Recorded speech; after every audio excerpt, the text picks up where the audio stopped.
Okay, good morning. Ayan prepare tayo ngayon sa ilagay natin para sa kamatis. Ayan si Master Ayan, Master Tagol. Seedlings tayo. Seedlings.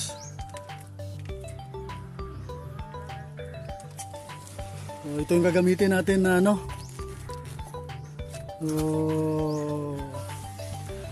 shout out din sa Kaniko Seeds kasi gusto mo hatag og kwan pahalipay.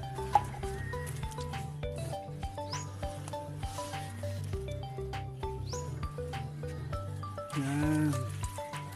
So ganyan po pag mag-prepare ng para sa kamatis natin.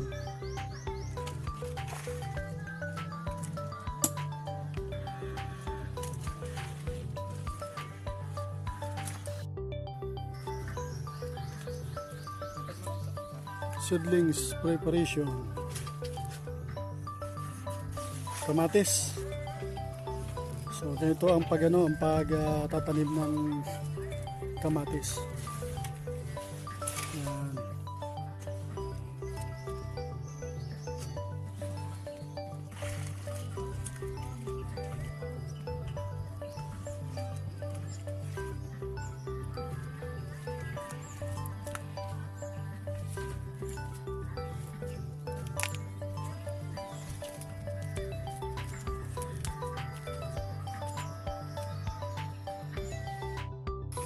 Okay, good morning.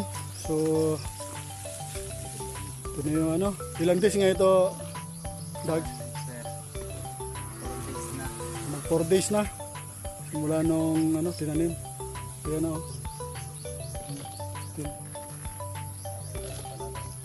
So ang 5 araw na ito ngayon.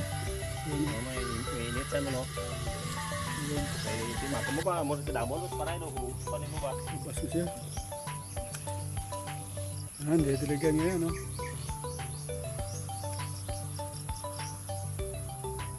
So ito yung kamatis natin. Okay, so ito na yung kamatis natin na itinanim, tunla. Pang-4 na araw nito. So didiligan natin ngayon. So makikita natin yung malabas na yung ilaw. Yung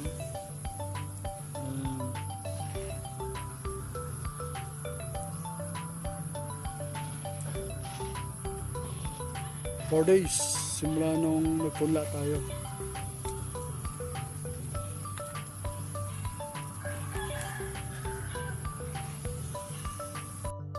Okay, update sa kamatis natin. So 5 days.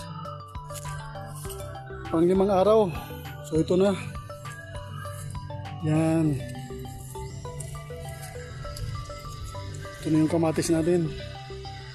For 5 days. Pang 5 araw na ito ngayon.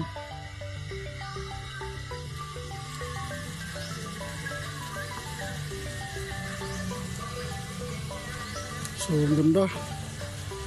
So everyday mag-update ako para sundan ninyo kung paano tamang pagtatanim ng kamatis. Thank you.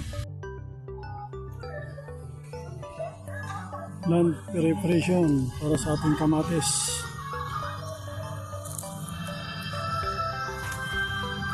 Dito natin itatanim ang kamatis natin.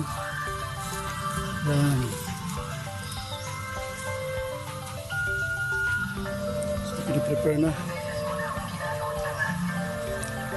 Okay.